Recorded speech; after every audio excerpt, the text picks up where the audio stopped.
What's up, mother truckers?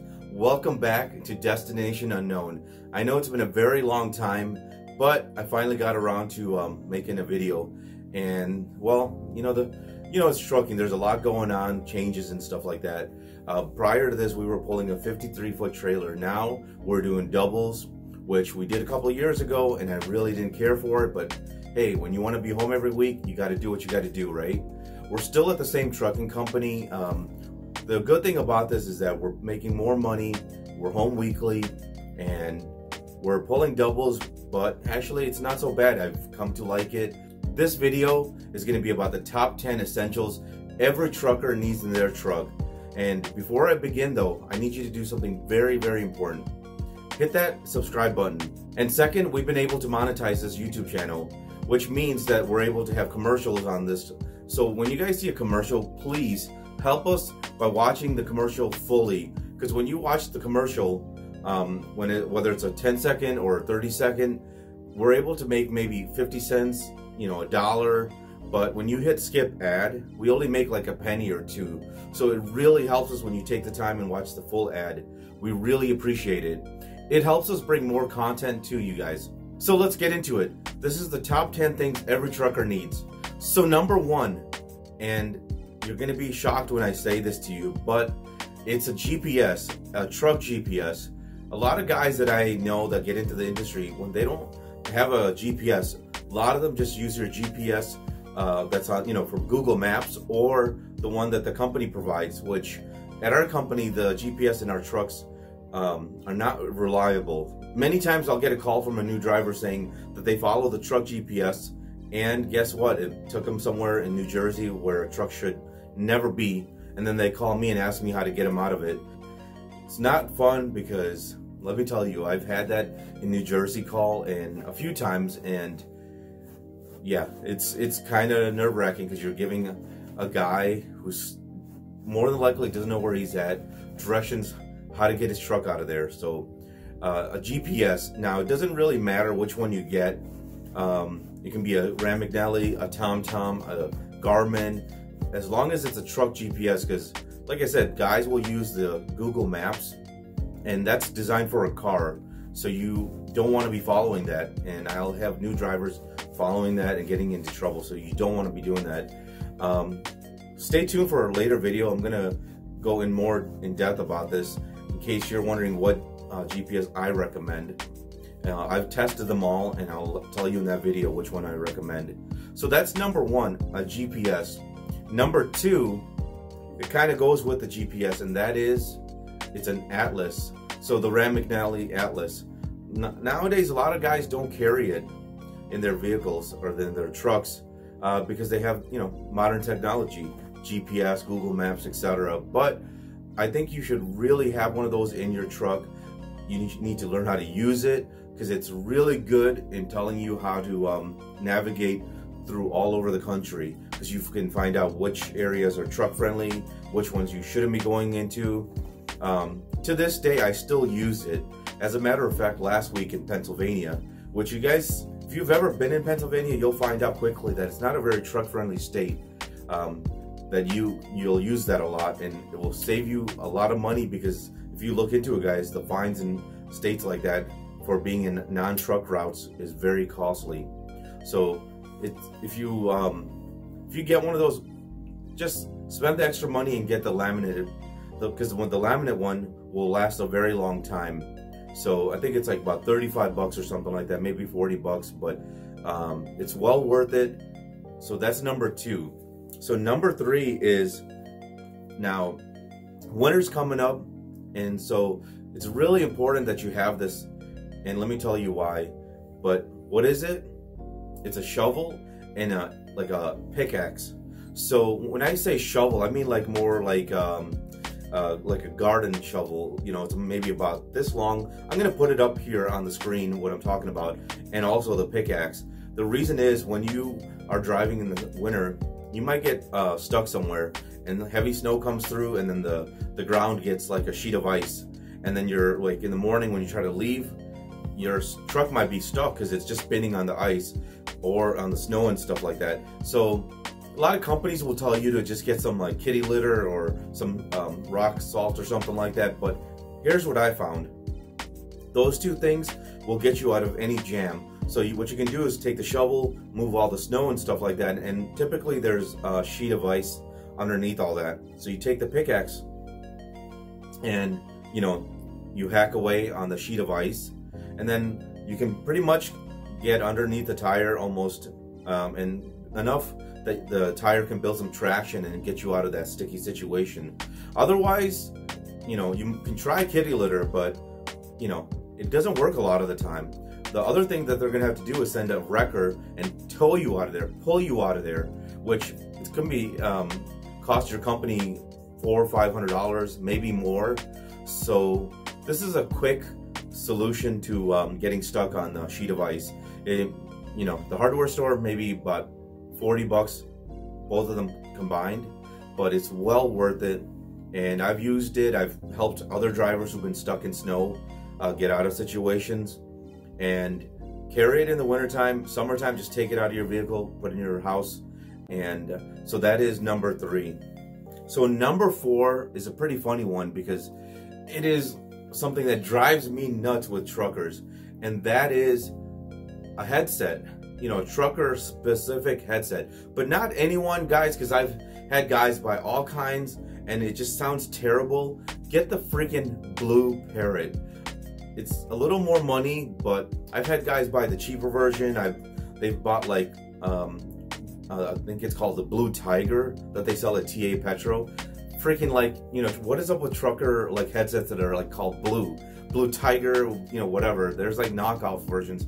The Blue Tiger, I've had friends buy them. They don't last that long. It sounds, okay, but the Blue Parrot, the sound quality is amazing. The charge on it is awesome. And you know what? It lasts a very long time. I've had mine for several years. The original one I bought 7 years ago, I actually gave it to a friend of mine, and he still uses it. And I bought like a upgraded one, I've had it for several years now, and it works great.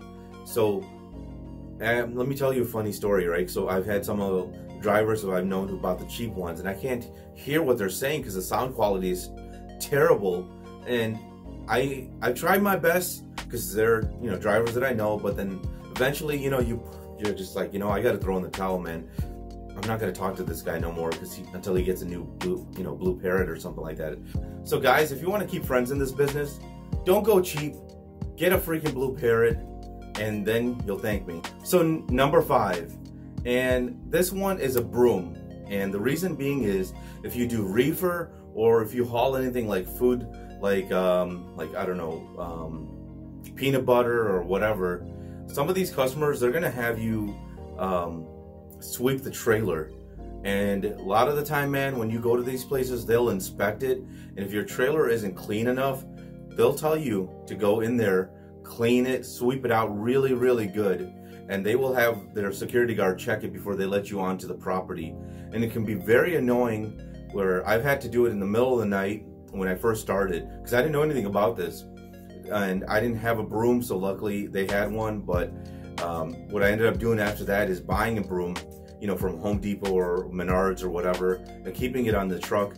And then, so if I knew it was a food item that I was picking up, I would just clean the trailer beforehand.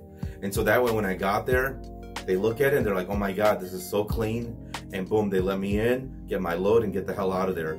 Otherwise, you could be sweeping and it's gonna suck because it might be summertime, it might be like 100 degrees. And when you go in there, you're gonna be dying. So just spend the extra 10 bucks, just get a broom. Some of these companies might be, like your employers might be able to reimburse you. I know my company reimbursed me for my broom. So something to think about. Number 6, and that is fueling gloves. And I have a specific type that I like, and I'll post that on there in this video. When you fuel diesel, because you gotta fuel both sides of the truck, it can be very messy. And the other thing is you'll find is the nozzles are dirty, and the thing that you gotta pull to start the pump can be dirty, and these the pumps are covered in diesel a lot of the time. This guys just like take it and put it back, and it just spills all over, and there's DEF also. So what you want to do is get some gloves. You don't want to get the cloth ones, because otherwise those are going to soak in, and you're going to have to wash your hands later and stuff. So anything but cloth, the truck stop sells them, and so you always want to have fueling gloves. So the next thing on our list, and you're gonna laugh, but it's food. And what do I mean by food? Dude, when you start trucking, it's a very, it can be very costly if you don't have food in the truck, because you're gonna end up buying food from the truck stop. And before you know it, you're gonna be spending like $100, $200 at the truck stop in a week, just buying food, breakfast, lunch, and dinner. So what you wanna do is go to Walmart or whatever grocery store, and you wanna stock up on stuff.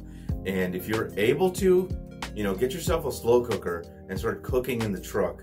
It's real easy with a slow cooker, and that way you have warm meals every night or every day. So otherwise, you can always do the microwave. You don't need to have a microwave in the truck. It's ideal if you do. You can always stop at a truck stop or whatever and heat it up there. But you want to have food in the truck, because it's going to save you a lot of money, because you're out here on the road to make money, not spend it. And here's a funny thing also, when I started trucking, I remember going to the truck stops and trying some of the food and thinking, God, it is terrible. Like, dude, I remember trying the Flying J chili and thinking it was freaking gross. And then after like a year or 2 years of trucking, I remember like being in Florida at one of the Flying J's, and I was hungry and I tried the chili, and I was thinking, my God, did they change the recipe or something? Because it is so good. And it's funny, because the longer you start trucking, you'll find you'll like the pizza, and you'll like the wings and all this kind of stuff. And you're just like, in your mind, you're like, did my taste, the standards go down, or did they up their game or something like that? I think probably like my standards have gone down. Don't let that happen to you. So food, always have some food in your truck. So the next thing on my list is an overnight bag, and here's the reason why. Breakdowns are so common in this industry. You're gonna break down, you're gonna get towed somewhere, and then you're gonna be like thousands of miles from home, and the Freightliner dealership or Peterbilt or whatever, they're gonna be like, yeah, it's gonna take us 3, 4, 5 days, a week to fix the truck, and you're gonna be put up in a hotel by your company. So what you're gonna end up having to do is take enough stuff that you need for like a couple of days or a week to the hotel. So that way you always want to have a bag in the truck. And trust me, guys, you will break down, and you're gonna have to carry a lot of stuff with you. So you want to have a bag that you can put all your essentials in it. So make sure to always have that in your truck. Number 9 on the list, even if you plan on not doing it, you need to have this in your truck, and that is chains. And let me tell you why. Just because you don't want to do it, you're gonna be in a situation where you might be in Montana, Wyoming, California. This happens in Donner all the time with drivers that I know. They plan on never chaining, they're not paying attention to the weather, and they end up going into an area where there's mountains or there's heavy snow and stuff. And guess what? You're in an area where there's chaining. And in order for you to get to a safe place to park, to get off the road, you have to put the chains on, whether you want to or not. You want to get to some truck stop or rest area because you plan on not chaining, but you're in a chain law area, and that means you're gonna have to put chains on and then drive to a safe place to park, because you're in an area where you might be on the top of a mountain and stuff, and to get down to it, to park, you have to put the chains on. And if you refuse to put chains on, they will fine you a couple $100. So you have no choice. So, and if you don't have chains, you're gonna have to call your company up, and then they're gonna have to pay someone to bring chains to you. So there's 2 different type of chains. So you have to make sure you have the proper chains, because if you have super singles, you need to have chains there for super singles. Otherwise, if you have like duals, you need to make sure you have chains that fit those. So before you even leave your company terminal, when you start this job, make sure you have the right chains. And I like to have at least 7 bags. Our company wants us to have 5, but I always have 7. And the reason why is sometimes when you put these chains on, they're gonna break. And then if you don't have enough chains as backup, like I said, they're gonna have to bring you some chains. So what you're gonna have to do, is wait on the side of the road on the mountain for somebody to bring you chains. And in chain up areas, you can only go like 20 miles an hour. So imagine if somebody's bringing chains to you from like 30 miles away, man, you're gonna be sitting there for a very long time.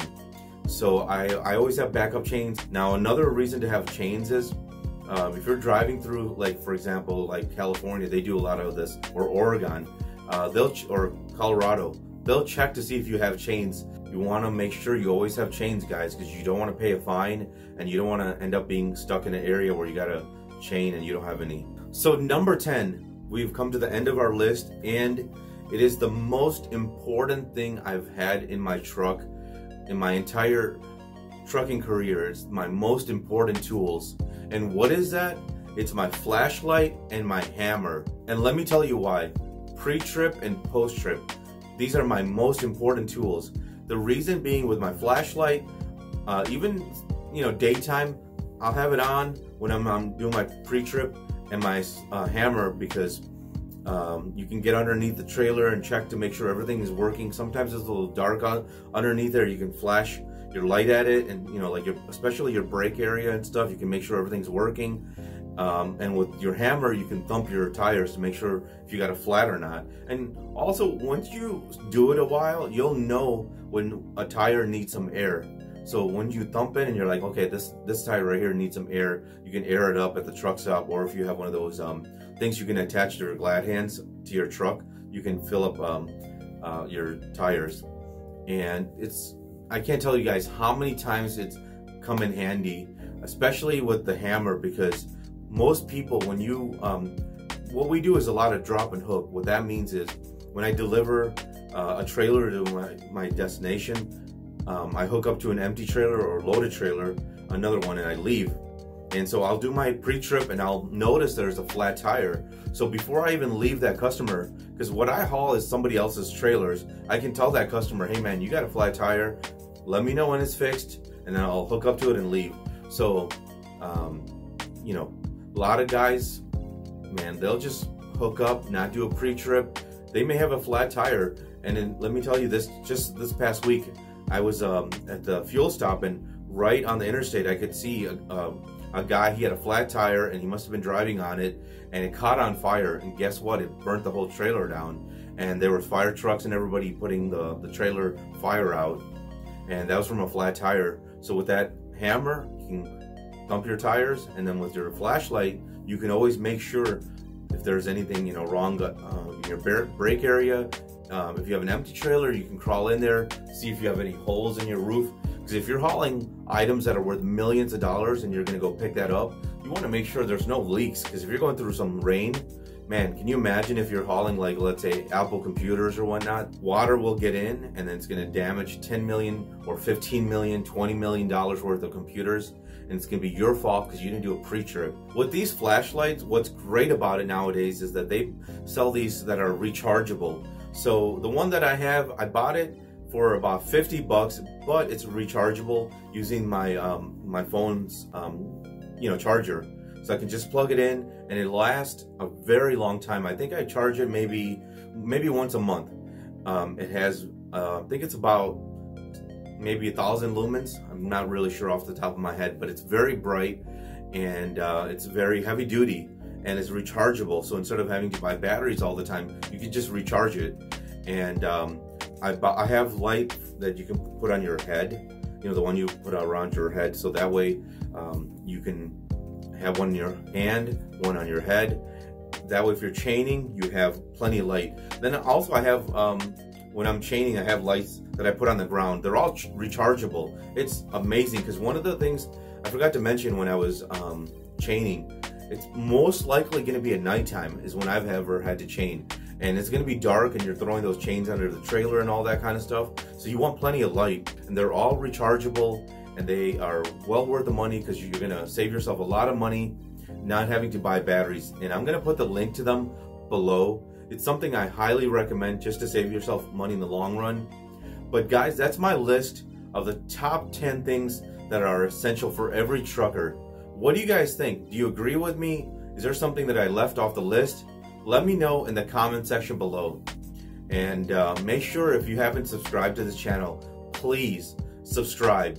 Another thing, like I said earlier, please take the time to watch my commercials. It helps me make some money so I can continue to bring content to you guys. So don't just hit the skip ad, guys. Take the full 30 seconds, 15 seconds, whatever it is. Maybe it might be even a minute. I love you guys if you can watch a minute commercial for me. And if you do, tell me in the comment section below, and I'll come back and thank you for it. And you can tell me, you know, if you have a question about trucking or something, I'll make sure to answer your question. But stay tuned for Destination Unknown. We're gonna do more videos, and like I said, tell us what you want us to do. But thanks for taking the time to watch this video. We really appreciate everybody who subscribes. Stay tuned. Bye.